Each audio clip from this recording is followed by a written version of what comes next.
அன்பிற்குள்ளே ஸ்ரீ குபேர கணபதி அருளாசுரன் நீலமேக சுவாமி அனுக்குதனை எல்லாம் வல்ல இறைவனுக்கு கோடான ஒரு நன்றி தெரிவித்துக் கொண்டு இப்போது நாம் காணவிருப்பது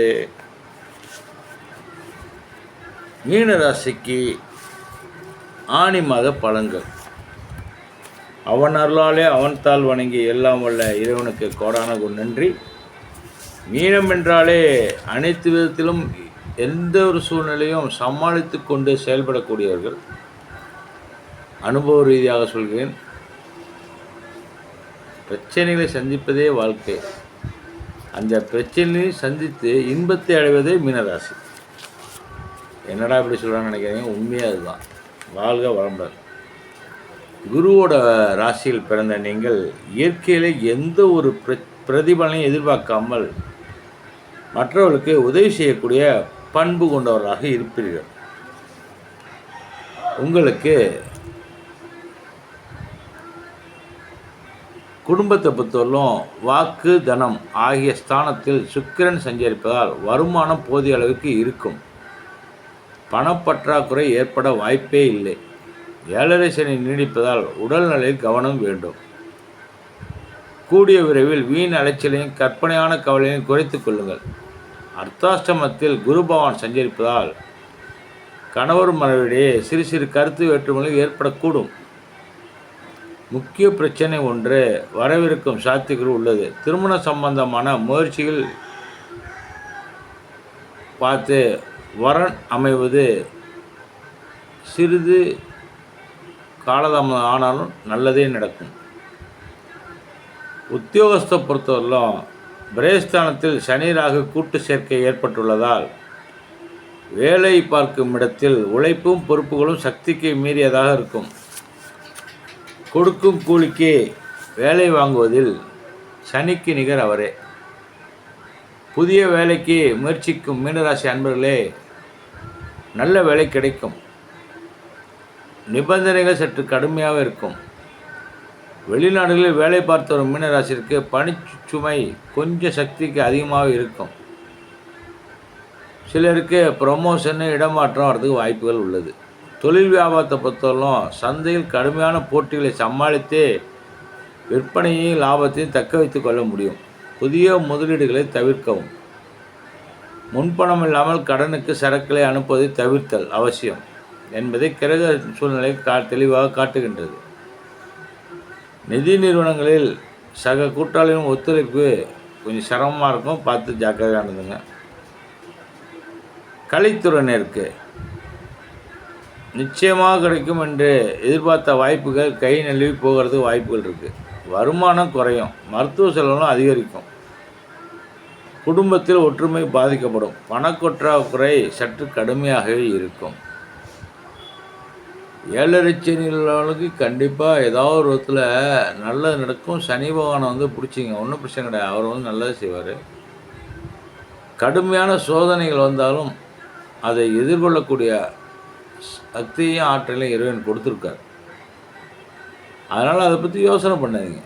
சில சூழ்நிலைகள் நமக்கு பெருசாக தெரியும், ஆனால் நீங்கள் பக்கத்தில் போயின்னா உஸ்வானமாக பறந்து விடும். இதுதான் மீனராசிக்கு சனி பகவானோட இது. அரசியல் துறையினருக்கு பேச்சிலும் உயர்மட்ட தலைவர்களுடன் உள்ள தொடர்புகளும் ஊடகங்கள் பற்றிலும் கொஞ்சம் ஜாக்கிரதையாக இருக்கிறது நல்லது. கொஞ்சம் அவசரப்பட்டு வாயை விட்டுறாதீங்க.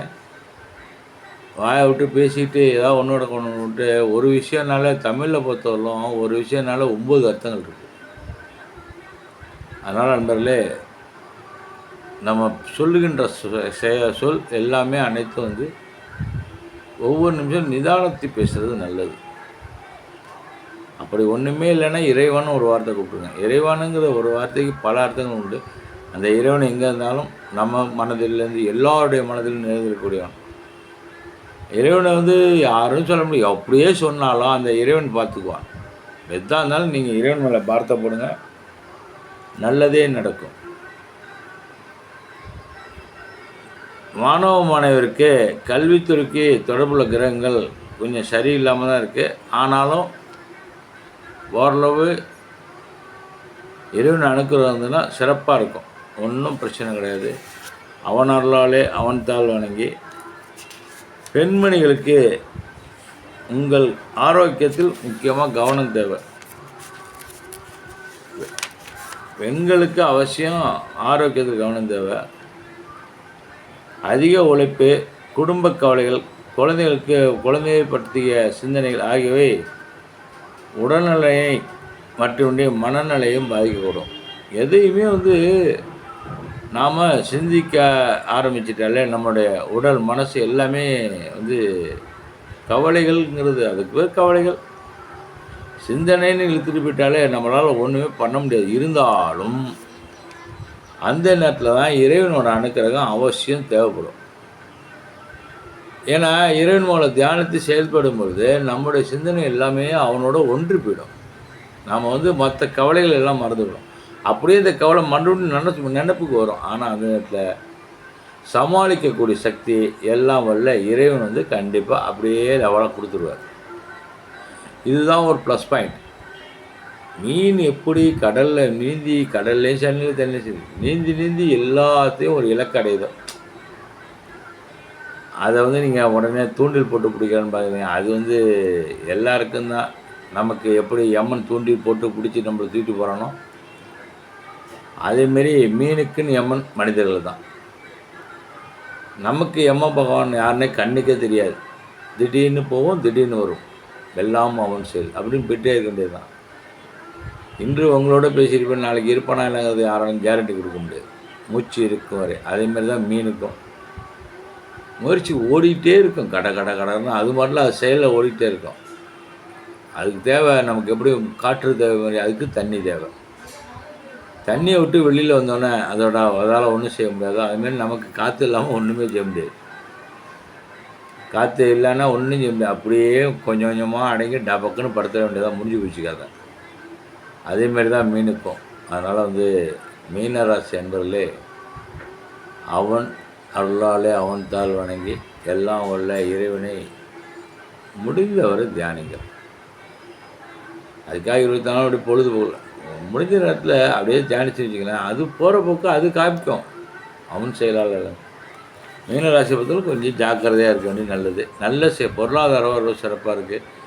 நல்ல செயல்கள் கொஞ்சம் காலதாமதம் நல்லதே நடக்கும். கவலைப்படாதீங்க. வாழ்க வளமுடன். பரிகாரமாக தினமும் கந்த சஷ்டி கவசம் படிக்கிறது நல்லது. ஸ்ரீ விஷ்ணு சகஸ்ரநாமம் கேட்கறது நல்லது. மீனாட்சி பஞ்சரத்னம், அபிராமி அந்தாதி ஆகியவற்றை சொல்லி பூஜிப்பது கை மேலே பலனளிக்கும். உண்மையில் அபிராமி அந்தாதியெல்லாம் கேட்டேன்னு வச்சுக்கலாம், நல்லா சமயத்தை தூக்கியே போடுவேன். விஷ்ணு சகஸ்ரநாமம் தூக்கம் வந்துடும். எங்கே இருந்தாலும் வர்றதுன்னு தெரியாது. ஏன்னா அந்த இனிமையான இசைகள், அந்த விஷ்ணு சகஸ்ரநாமம் உள்ள கருத்துக்கள்லாம் அப்படியே நான் பல லட்சக்கணக்கில் கேட்டிருக்கேன்.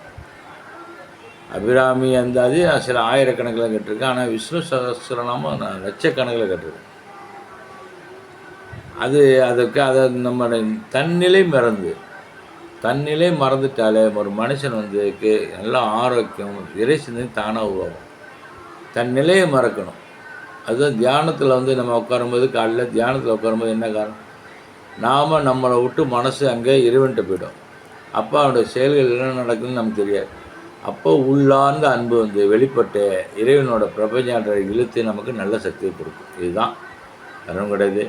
வாழ்க வளமுடன். திருச்சிட்டோம்னா நன்றி, வணக்கம்.